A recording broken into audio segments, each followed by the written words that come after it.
Hey, welcome into another episode of the Seahawkers Show with your host, Todd Fox. That is me. If you like what you hear and like what you've seen, please like and subscribe. And I'm going to get to a video breakdown of the tough loss because at one point this team was 5-0, and at one point this team was 6-1, and now we sit 6-3, losers of two divisional games in a row, two tough ones, both at a touchdown or less in the score range. And then you look at the Rams. If you didn't know, the Seahawks lead the series 24-21-1 all time against the Rams. There was a portion of time when the Hasselbeck Seahawks had won 11 straight against the Rams when they were in St. Louis.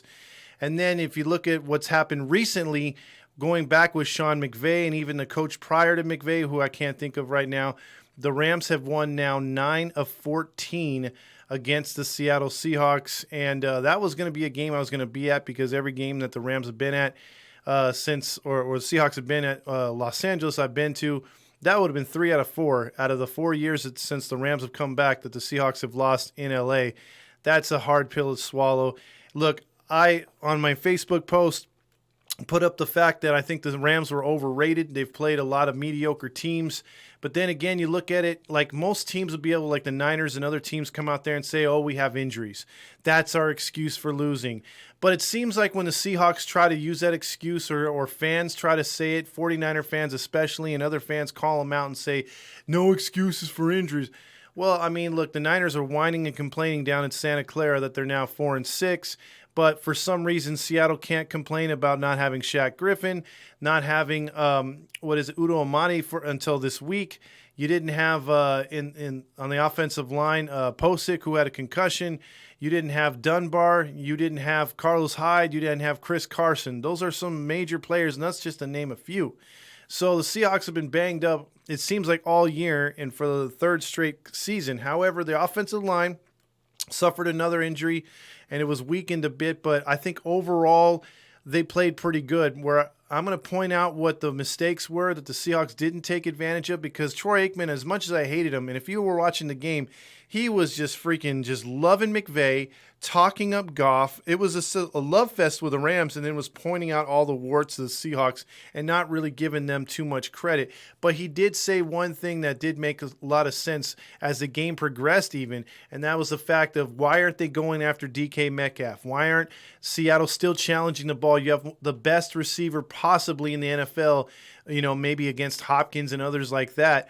This guy is a freaking beast. Why aren't you at least challenging Ramsey? And Ramsey's not – come on, people. Ramsey's been beaten several times by several different teams. It's not like he's a great corner. Yeah, he hasn't committed that many pass interferences, or there was one, only the first one this year. But he's not the end-all, be-all. You saw what happened earlier in the year when the corner for the Patriots, who was like unstoppable, hadn't given but a touchdown in over a year, freaking got torched for 2 when Metcalf went against him. So – that was my complaint in this game. If you want to look at from the outside, and I'll tell you my feelings why the Seahawks have lost the last 2 weeks. Number one, it's got to be Ken Norton in that scheme. Number two, you have players that aren't fully committed to the scheme.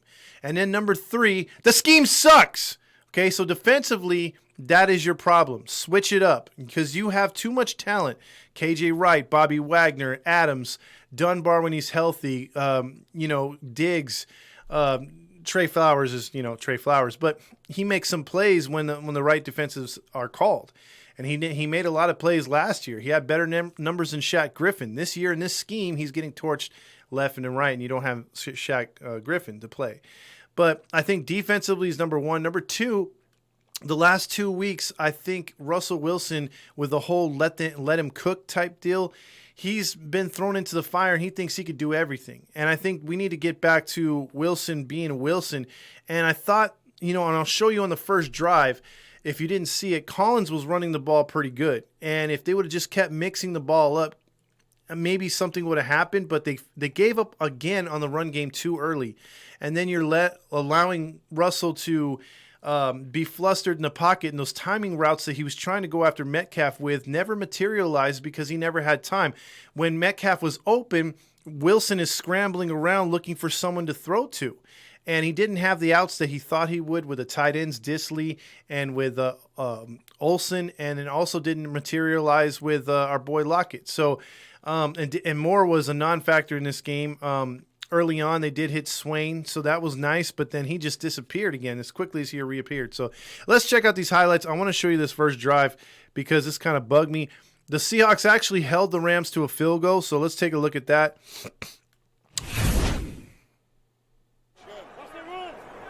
Again, look, 3rd and 1. Flowers is down here. He overruns the play and just lets, what's his name, get wide open. I think it's Woods. Now in his 11th year, cut back in the lineup on 3rd down and 1, and wide open is Reynolds for a first down.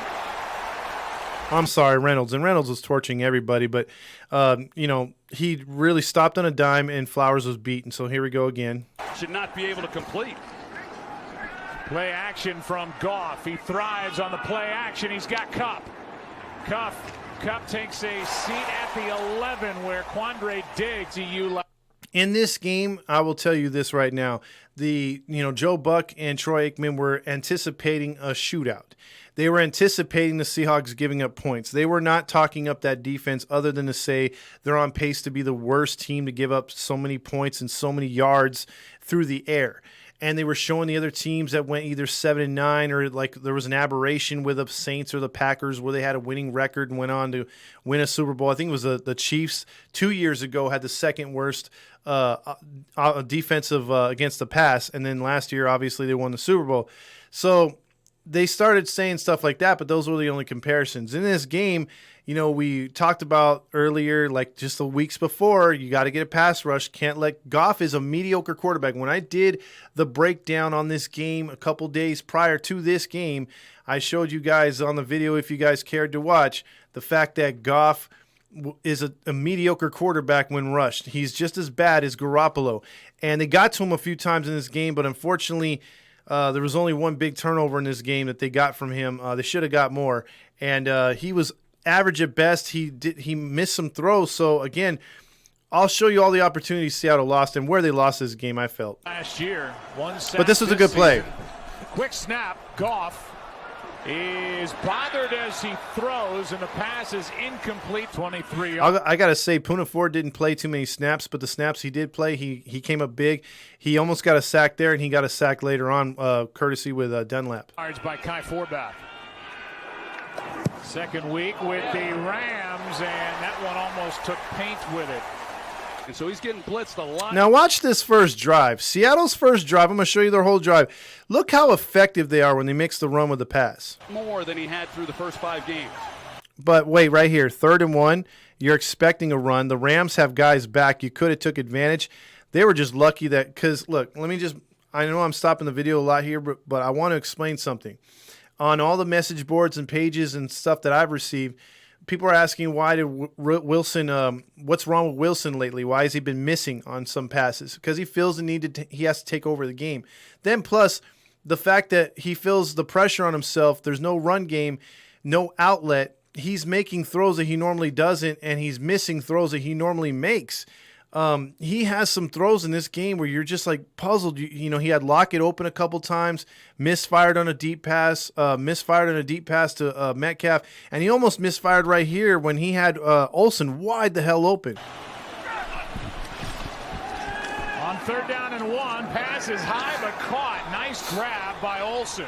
Career catch number 738. 5th all-time among tight ends. Wilson throws and completes out on the edge to the rookie Swain, and just like that, the Seahawks are inside the 3rd start to that game in New Orleans. 2nd down and 4. Wilson throws, pass caught, 1st down. I felt this was the healthiest drive because they got everyone involved, just about except with Metcalf. They got everyone involved, and the Rams are kind of like scattered. Now, look at this defense right here. They have 5 up front, and they have the 6 in back kind of playing a zone off the receivers. And this is just a beautiful job of blocking and running by Collins. Where was this in the second half? Here's a toss to Collins running left. Cuts upfield and is in for the touchdown. Brown was in the freaking end zone blocking. That's how good that play was. When you have 2nd and 3rd level by your offensive lineman, that's an easy touchdown. Collins out of the league and now back. But once again, Seattle could not hold a lead for about a minute. They couldn't even hold it for a drive. That's the problem with the Seahawks this year. And it's So freaking frustrating that you can get a lead in the game, even if it's 7-3, and you can't hold it. It goes back to what I've been talking about all year, where it's in baseball, where you get a crooked number on the board. Like, say, for instance, your team's been struggling. They're losing 2-0, and all of a sudden they put 4 runs on the board, and you're like, all right, let's do this.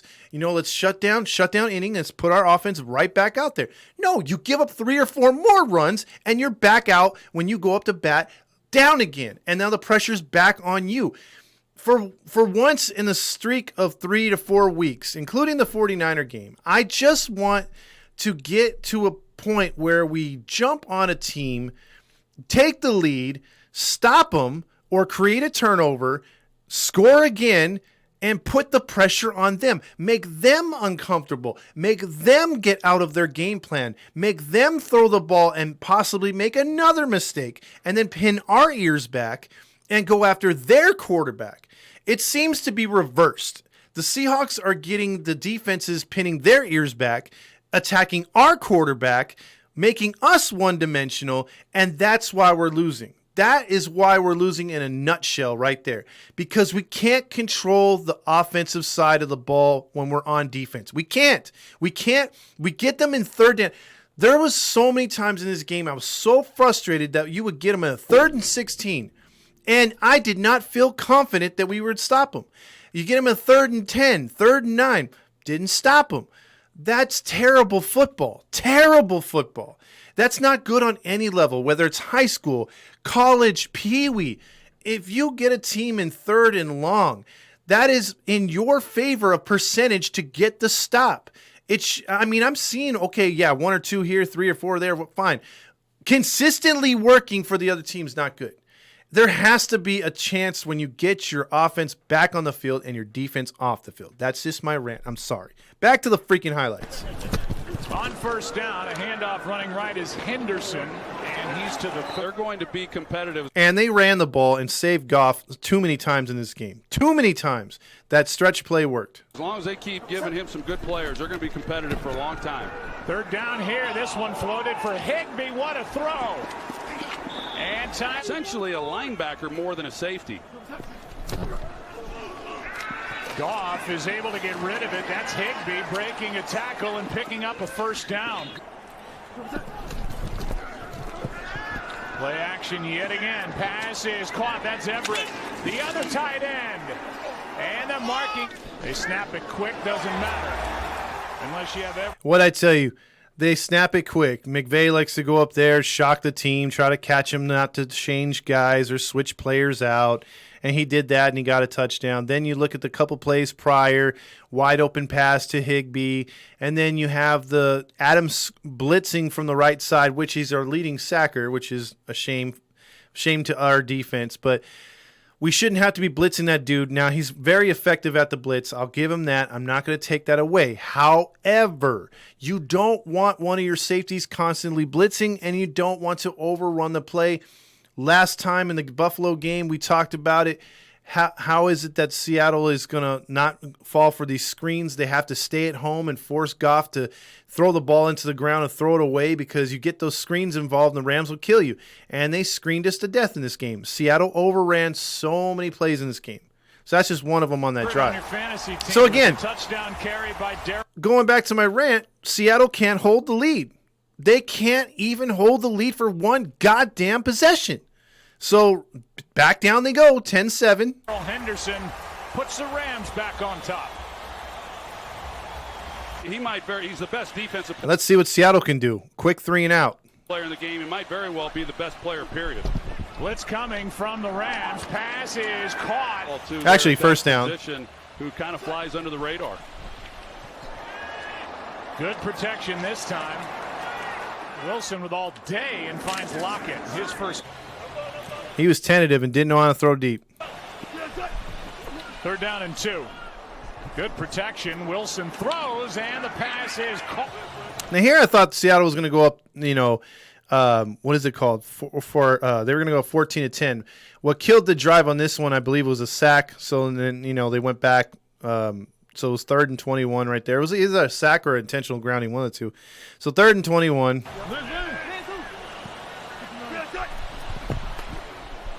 Four-man rush. Wilson steps through it.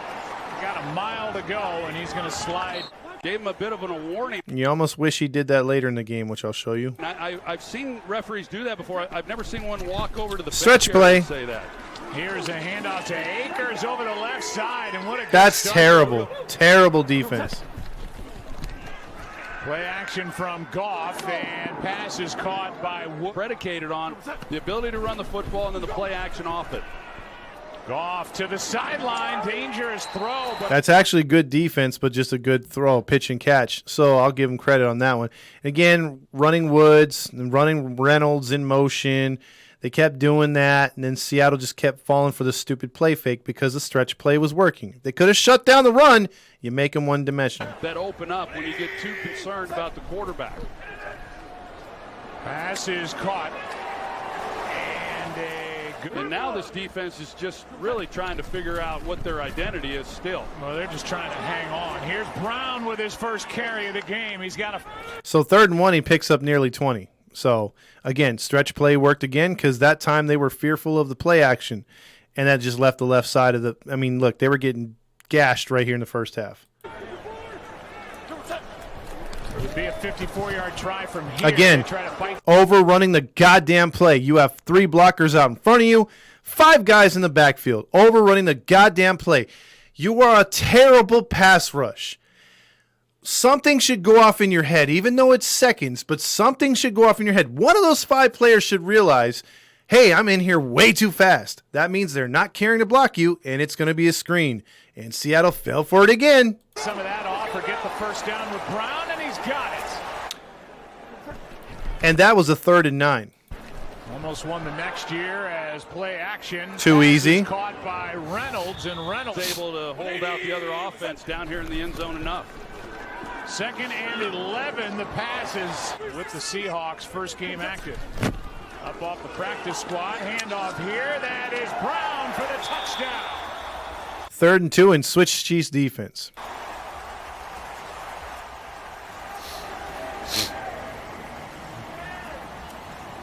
And I would take my chances if I was Russell Wilson. Now, see, I would take my chances if I was Russell Wilson. Flea flicker time. He's lucky to get rid of it because even on a flea flicker, the Rams are in the backfield, which is terrible. Terrible. A little flea flicker, and the pass is caught by Lockett.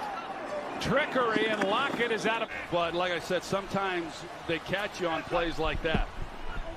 3rd down and 11 now. Pass is caught. Yeah, 3rd and 11, that's going to work. 3rd and 11, that's going to work. Okay, why can't we decide to give a screen or something right there, or do something more creative than just a little, let's just get 5 yards closer. So that's a concede. So now they're down 7. By a homer, and he's short of. Jason Myers has made 18 straight, dating back to last season, make it 19, and 8 for 8 this year, 36. Whenever they go like that, I mean, when a kicker's 8 of 9, 8 of 11, they really don't mention that. They'll just show it on the screen. However, when a kicker's perfect, the announcer will always tell you that he's 9 of 9, that he hasn't missed, that he's perfect since last year. Why? So that when he says that, it'll be jinxed, and he'll say, oh, well, he didn't make it this time. And then he could like throw in whatever or interject whatever sarcastic remark about, oh, he was perfect until right now. So that's why they say it, if you're ever wondering, because they continually tried to jinx him, even on the 61-yarder. Oops, I was a little ahead of myself. 7 yards, drilled it. Oh, you get it. Yeah, your Hoosiers are getting it done. So finally, Seattle starts to play a little defense. They are. Play action again, and the pass is caught. They run routes, and now you got Van Jefferson doing a heck of a job. Here's pressure off the edge by Adams, and he knocked it out. Looks like Seattle got on top of it. Adams is the one that. Now, what did I freaking tell you last week before the game? I said Goff has slippery fingers. Goff cannot hold on to a ball like Russell Wilson. Goff always turns the ball over. And he turned the ball over there. Adams barely slapped at it, and he fumbles like a little woman. Now, he fumbled the football. Seattle's in gifted position. Here's what pisses me off, and some say what Seattle lost the game with. I don't think this is a play that lost the game. This is a play that led to them losing. And it's still the second quarter, which is sad. I don't think this played a huge part in the game, but it did kill morale. You just got a freaking turnover. Your defense did its job. Not 2 plays later, Wilson makes a dumb play, which, listen, let me tell you something first off. As a Seattle Seahawks fan, going through the quarterbacks that we had over the years, including Hasselbeck, who was extremely frustrating at times, the fact that you have a quarterback as good as Wilson, we are spoiled as Seahawks fans. He should be a 2-time champion. That wasn't his fault. I'm not going to put that Super Bowl on him. But the fact of the matter is this dude has been MVP caliber since day freaking one. He's been a great guy for the community, whatever. When he finally has a bad game, Seahawks fans kind of grilling him a bit. And then, deservingly so. He's played 2 mediocre games in a row. But I will say this.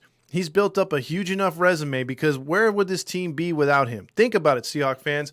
This team would be 2-14. This would be a Jets team.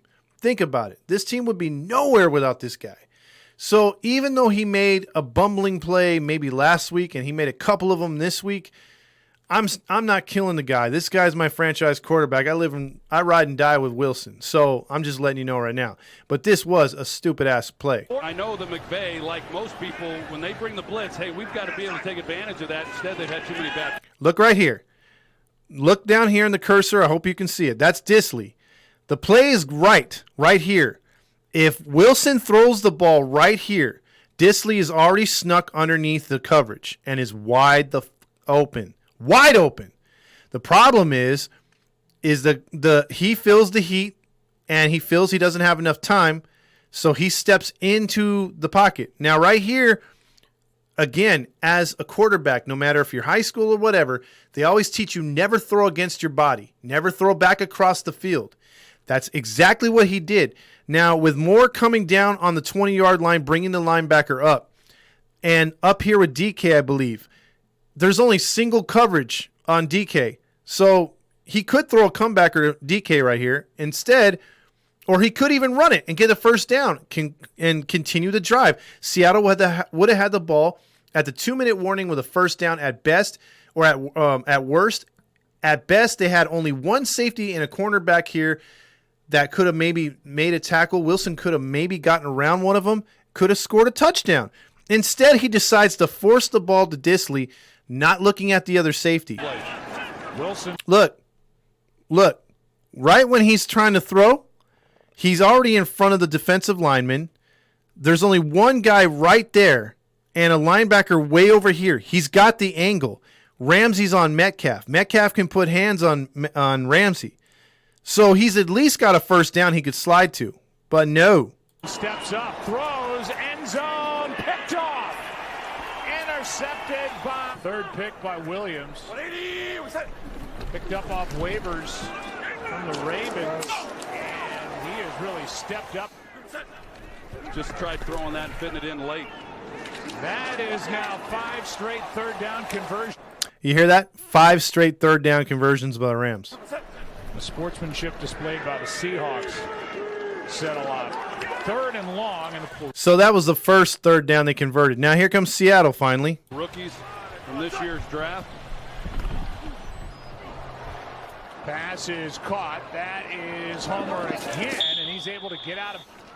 Rising halftime is coming up as Wilson decides to run this time. Why didn't he do that last drive? And then gets a first down. He recognizes what he has and goes and gets an easy 11 yards. On first down, kind of an odd starting play, and out of the backfield is Dallas, the rookie, DJ Dallas. Probably drop in, and then he'll have the one-on-one on the outside. Wilson dancing around and somehow flips it to Dallas. That's just amazing. Tackle, what a play, and Dallas out of bounds with a first down. Quick setup and throw, and the pass incomplete. This is a 61-yard attempt, dude. 61. And he got it. A franchise record. Franchise record. Now we move to the second half. It's 17-13 at this point. Rams with the ball, or Seahawks get the ball back with a chance to take the lead. Now they're already sitting close to midfield. 3rd down and 4. Protection breaks down, and we'll see where they mark Russell Wilson For both teams. Okay, so what they didn't show on the highlight was the fact that Wilson came up just inches short on 3rd and 4. I believe that was the kiss of death for the Seahawks, because if you go for it on 4th down, get the 1st down like the Rams did later in the game, you're telling your team, look, on one thing, you're challenging your defense. You're saying, look, we got to go out there and score because you're not holding up your end of the bargain. They're going to come out play better for you. And if you score a touchdown, maybe it gives them more an incentive to make a stop.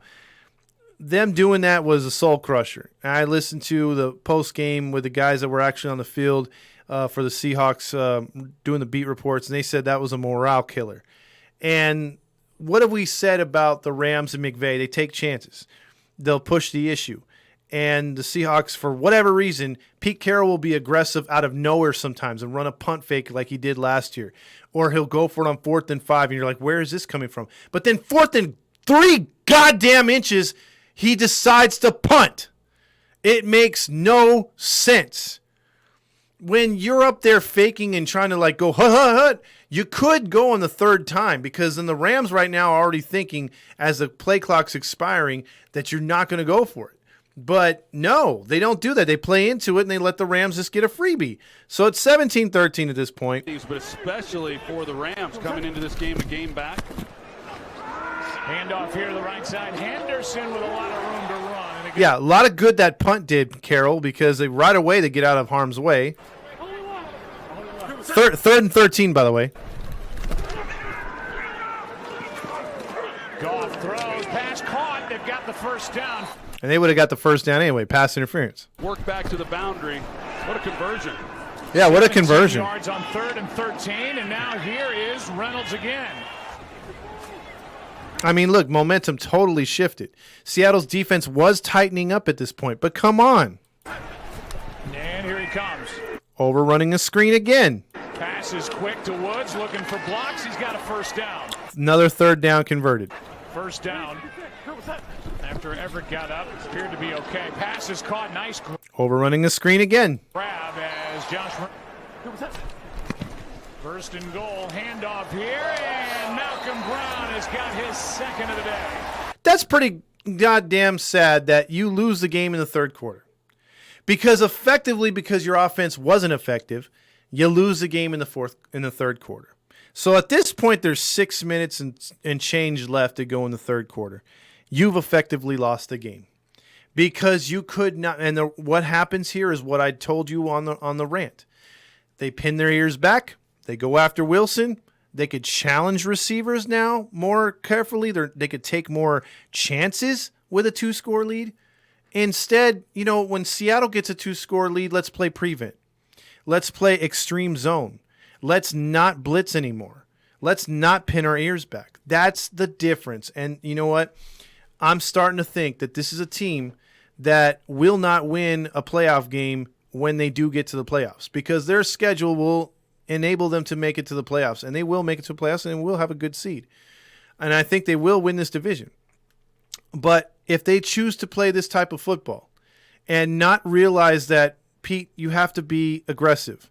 Norton, you have to be aggressive when you get the lead, or you have to make stops. You have to get off the field on 3rd downs. Do whatever it takes to get off the fucking field. You will not win football games. You just won't. And that's what's going to happen when the Seahawks play. That's what's going to happen when come to playoff time. Because if they're not able to adjust now, while they still have games left, they're in for a rude awakening. A team that Carroll came out and said that is a Super Bowl champion caliber team, that's what they're in store for. You effectively gave the momentum to the other team.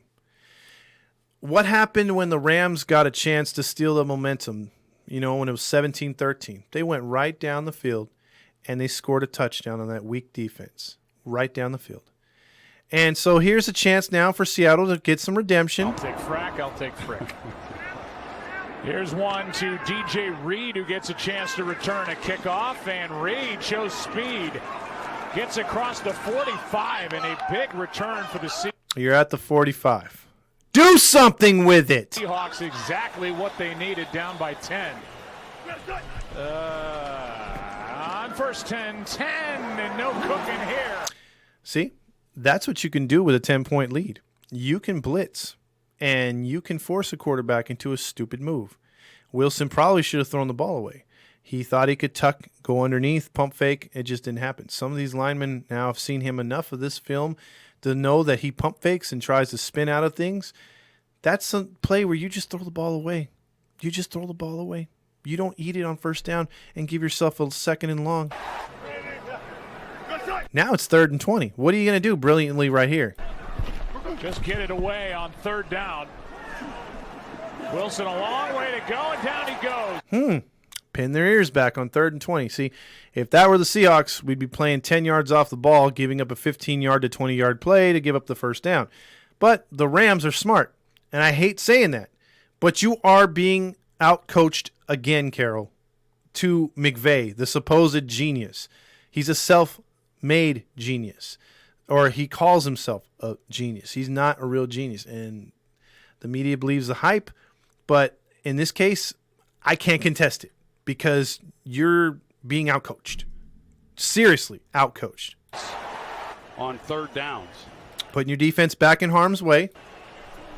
Seahawks were not set. Flag flies, maybe a free play, and the pass is caught out on the edge for a first down anyway. They should start the bus.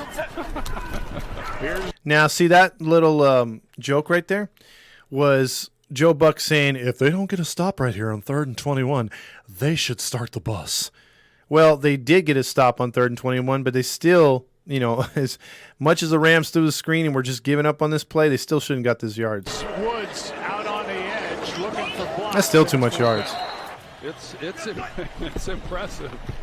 Wilson throws, pass is caught, and there's the first target and catch. DK Metcalf with 50 seconds left in the 3rd quarter. First catch. Amazing. DK Metcalf. And off here is to... Again, Collins was running the ball good. I don't know why that wasn't happening in the 2nd and 3rd quarter. Collins, and he's got a first down.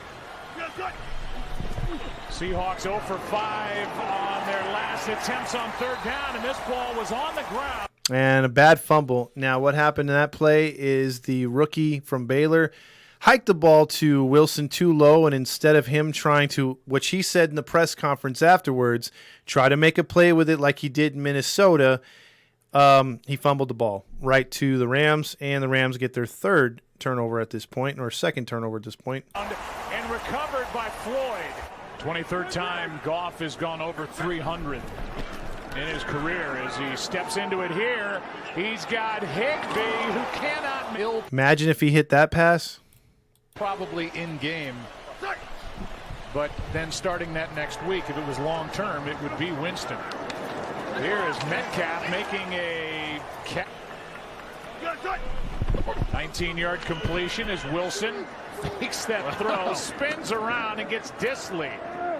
What a play.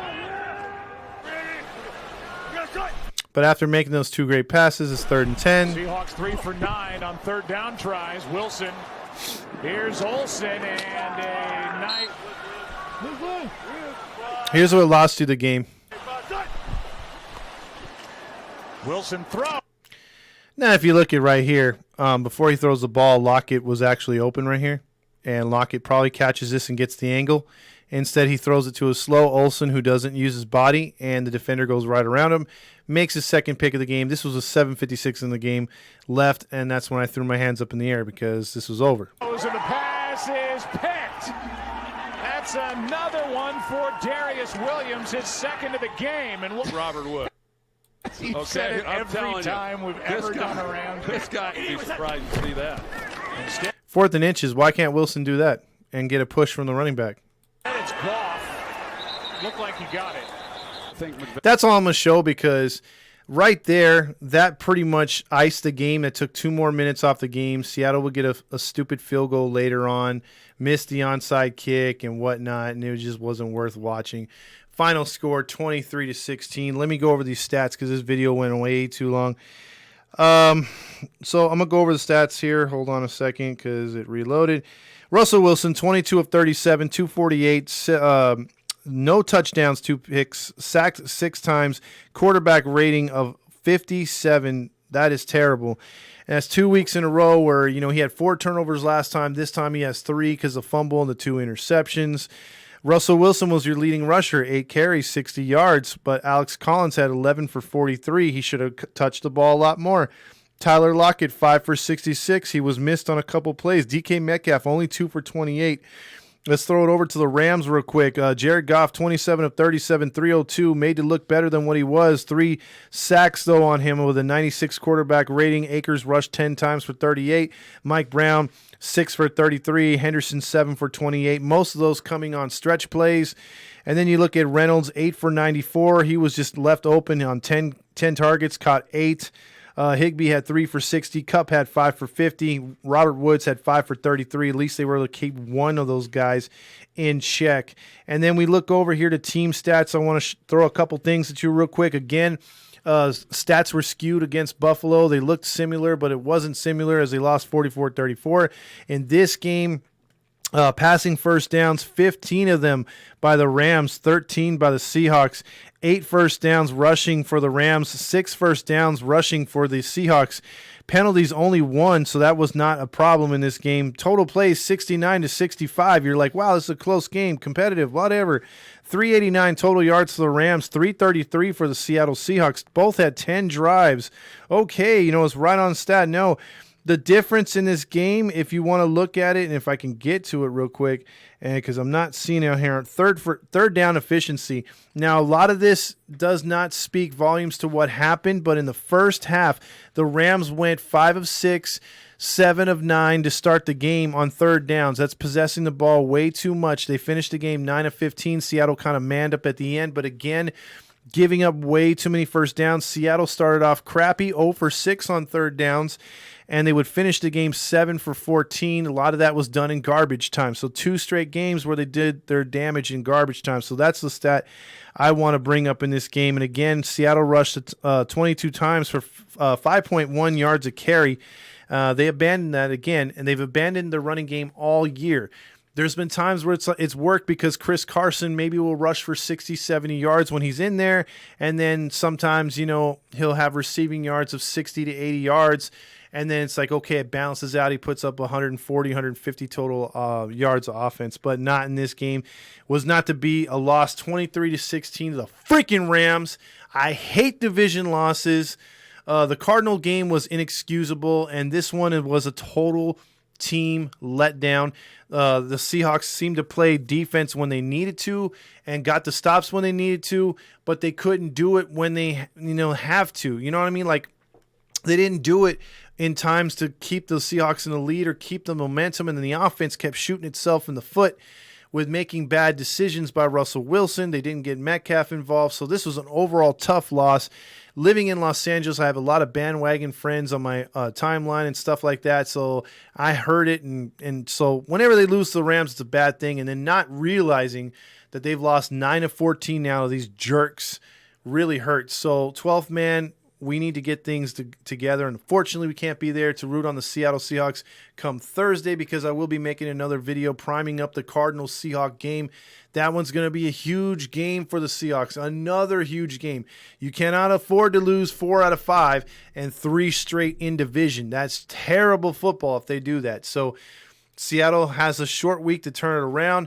They're injury-plagued, so are the Cardinals. Cardinals got a lucky win against Buffalo, so now there's a 3-way tie for our freaking division. So it's scoreboard watching from here on out. So let's go, Hawks. Let's get a victory. Let's go to 7-3. This losing BS has gotten old on me. So until then, tell me what you think in the comments. Go Hawks.